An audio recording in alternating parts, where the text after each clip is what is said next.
আপনি 3 কেজি ধরেন না, 3 কেজি হলো তো 900 টাকা কেজি কত হয়?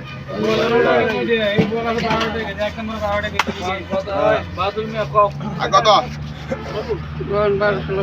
আর 1200 টাকা, 1200 1300 টাকা, 1300 1400 টাকা, 1500 টাকা, 1500 1600 টাকা, 1600 1700 টাকা, 1700 1800 টাকা, 1800 1800 টাকা, 1800 1800 টাকা, 1800 টাকা, 1800 টাকা কেউ 1800 টাকা 1900 টাকা 2000 2000 2000 2000 টাকা 2000 2100 টাকা 2100 নাই 2021 টাকা 2100 2200 2200 নাই 2100 2100 দিয়ে 2100 টাকা উপরে নাই 2100 2200 নাই নাই 2200 2100 2100 দিয়ে 2100 টাকা 2150 টাকা দেন